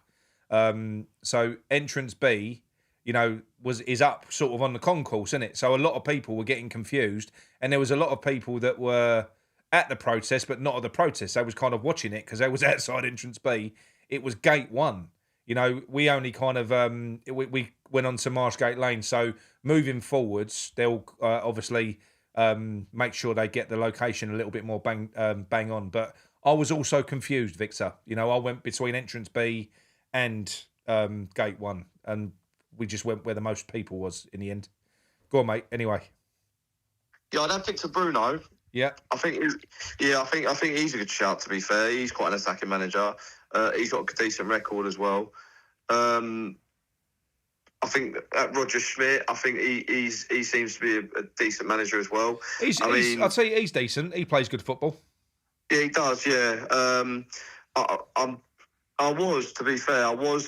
I was thinking about Rue, obviously Van Nistelrooy, when we were obviously supposed to get him instead of Potter, and obviously he went to Leicester and he got relegated. Yeah. But I don't think that was any... I don't think that was kind of fair on him, because I do think that no matter kind of who took that job, I think they were kind of like a doomed ship to some extent. I think they were going to go down regardless. Yeah. But yeah, it's hindsight at the end of the day, and it's a luxury that we have. But I think anyone that came in instead of Potter probably would have done better than what he's done. Mate, look, I do think there's another side of it as well. All right, so although I say we're dead and buried, and it's going to be very difficult for. I've just had Irish Tommy. Oh fuck's sake! Irish Tommy's just sent me a picture to say that he's alive and well. Whoever fucking put that in the chat, honestly, please don't do that in future. I don't like that. Actually, mate, that upset me for a minute. I like Tommy. Who's got the spanners? No. It's not worth blocking anyone, but I'm just saying it. Just it's horrible. Yeah, no, he's all right. That's good. Tommy, I'm glad, mate. Right, I'm glad you're all right. I'm glad you're not dead, Tommy. Can't be having that. No, I love Tommy. Yeah, almost started crying on stream there. Fuck me. Okay, mate. Well, look, I'm going to let you go for now, and I will speak to you again soon. Yeah, sweet. Cheers for having me on, Nick, and I'll speak to you later, mate. All right, mate. Lovely stuff. Cheers, mate. Speak to you in a bit. Cheers, mate. Bye. Right, let's see if Tommy wants to come on, just to prove to everyone that he's not. Hang on 1 second. You available for a call? Let's see if he's available. He might not be. I think he does some stuff with his kids on a Sunday. Let's see what he comes back with. Okay, right. I've got one person I've got to phone back. Just a minute. Hang on. Well, there's a few here. No, it's all the same person. Right, 1 minute.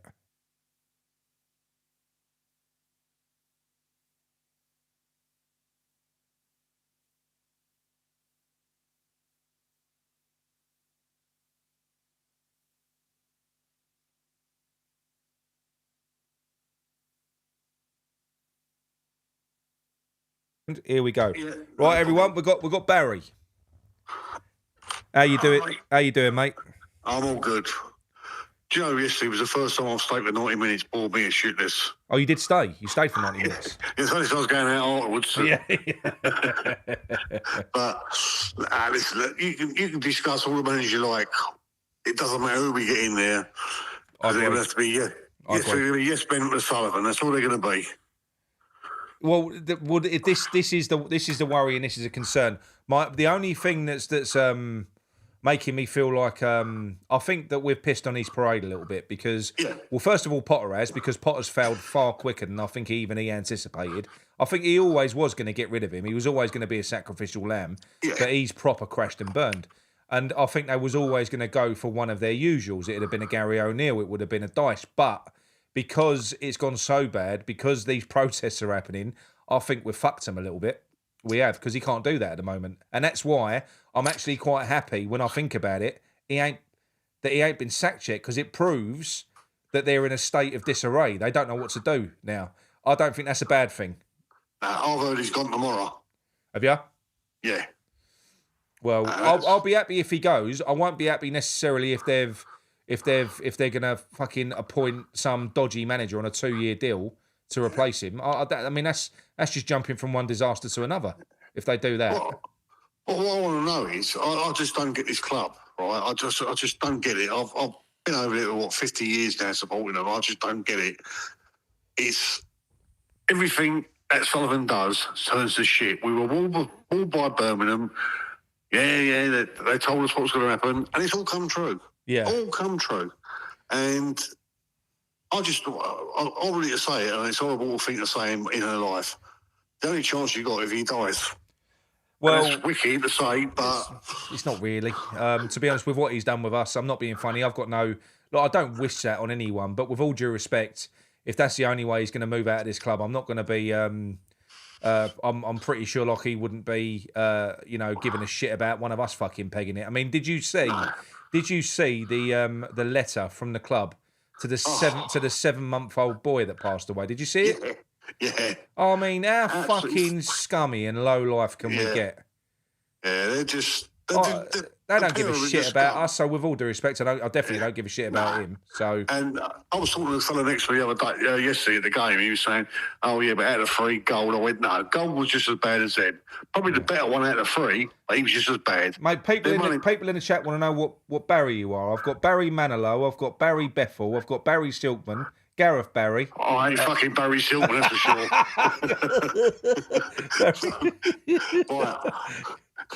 All right, well, I don't know how to answer that. That's slaughtered me. That's thrown you that, isn't it? Yeah, sorry, yeah. Mate. Yeah. I'll just say as Barry. That's a good enough for me. Nah, it's just I don't know. Look. The club's shit, and that's all there is to it. I mean, I won't be going to the Brentford game. I will boycott the game, whether I pay me money or not. I just won't go. Simple as that now. Enough's enough, you know what I mean? It's beyond the joke over there. It's a shit experience walking from that station up to that ground.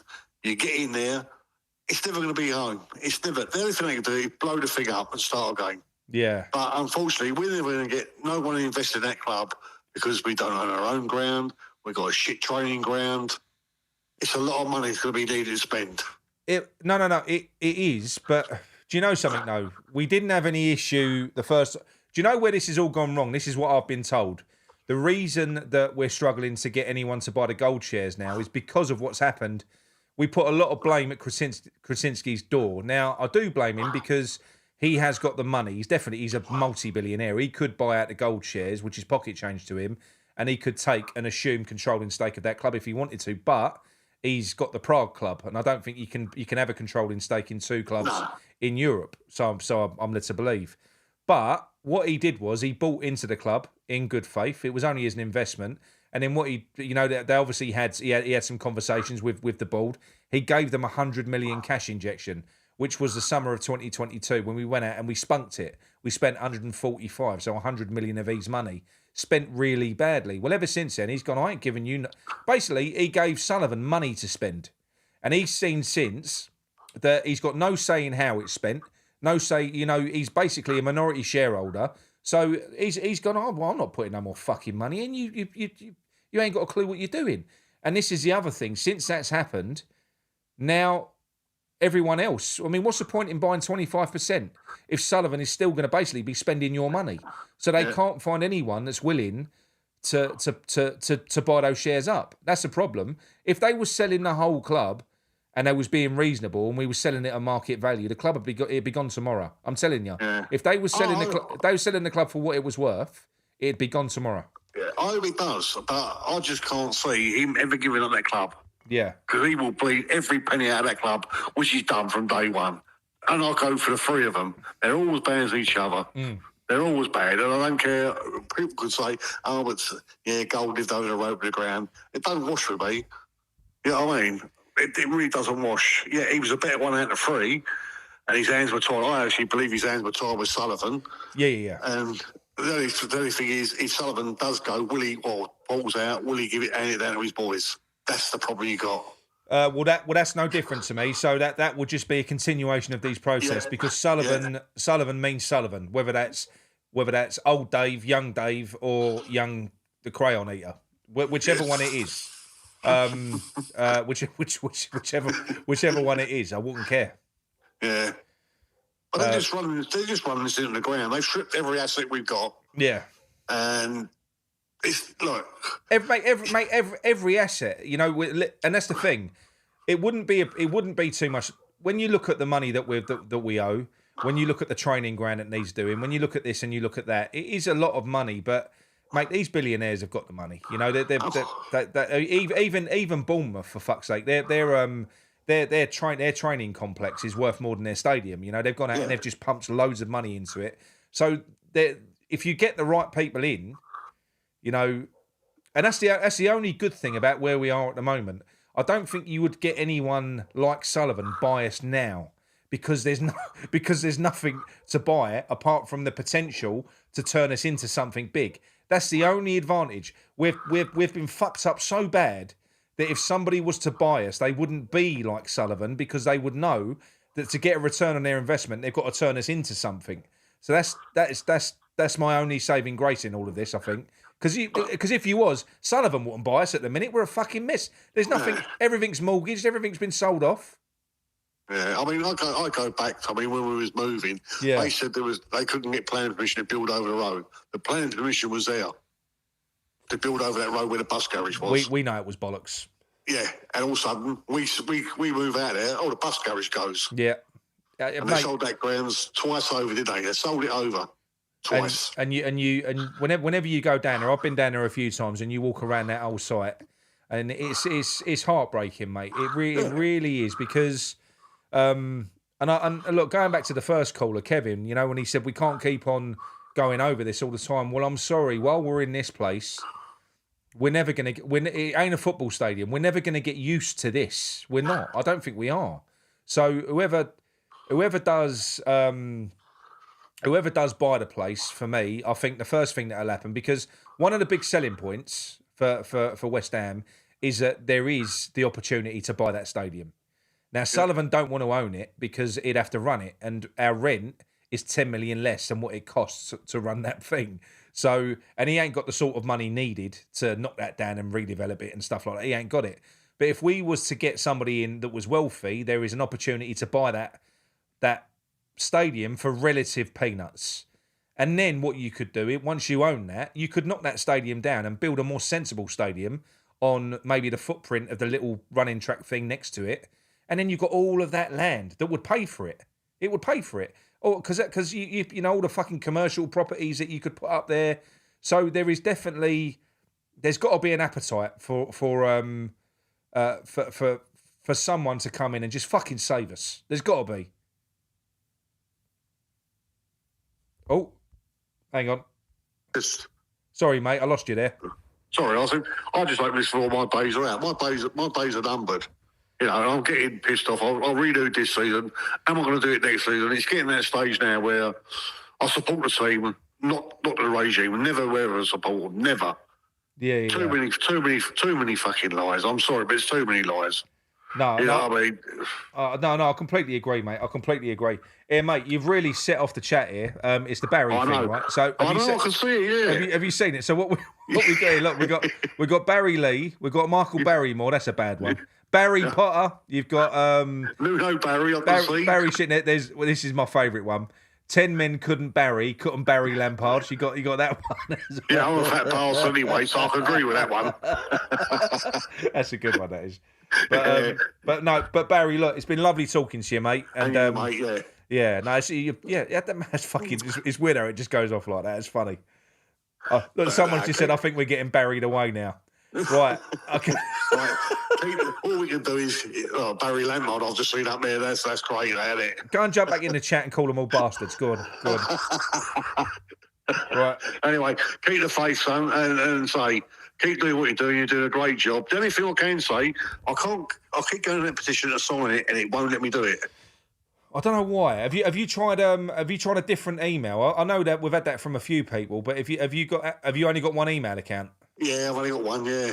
Yeah. Let's try the old woman, so that'll do that. Do that. Try it on our email account, because I know a lot of people have had that. I must admit, that platform, a lot of people have had the issue with it. But to be honest, that's why it's meaningful though, because like if because you have to validate it, so you have to validate the vote. Yeah. So those 14,000 votes are genuine. You can't really. It's very difficult to fake it. Each of them's a person. Whereas, but that platform, I must admit, it ain't the easiest. It is clunky, and it's a bit annoying. It's always asking for money as well. But you just skip past it. You ain't got to pay. Yeah. I've done all that. I've got right on the last page. You just won't let me do it. Yeah. So, but the only reason I used it was because that was the one that Hammers United used for concessions, and they got 20,000 signatures on that. So I thought people would be familiar with it. That's all it was. But yes, we're getting there anyway. But try and use your missus's email. Yeah, I will do. Yeah. All right, mate.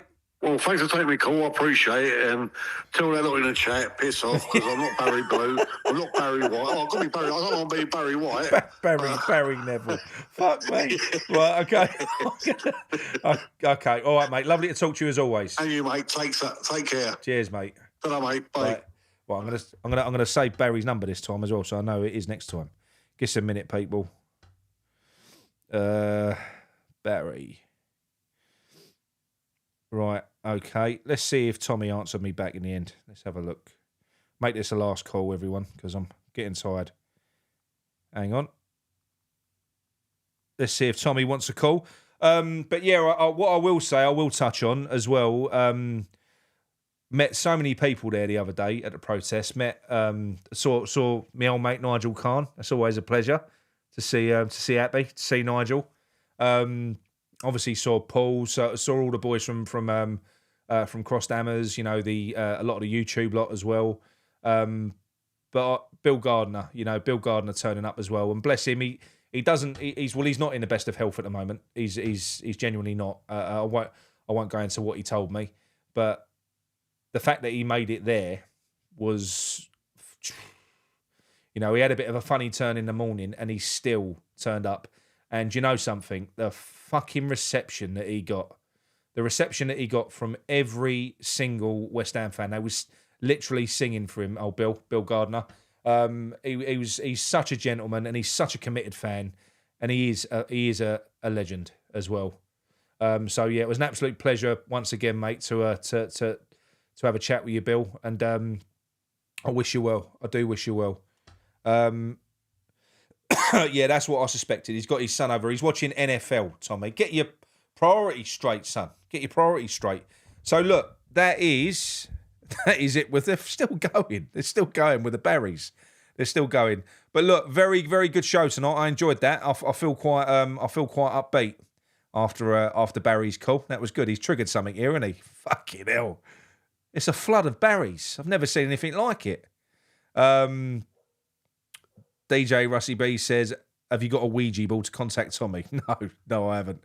But no, look, everyone, thanks very much for joining me this evening, this Sunday night. I'm on my own. You made it very easy. Sorry I didn't get to put up the chats like I normally do. I can't multitask. I'm shit. I can't physically. I can either do the chat. Well, no, I can read them.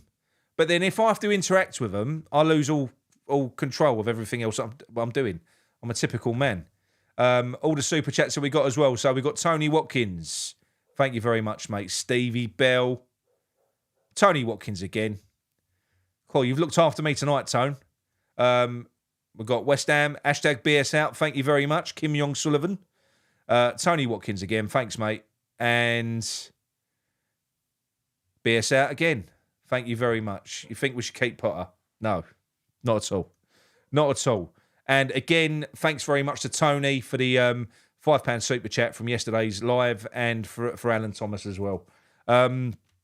So yes, thank you everyone. Thoroughly enjoyed that show tonight, and I'll speak to you soon. We have got the protest show, and I'm going to have loads of people on that was at the protest as well for a special show during the week. We've got some really good footage.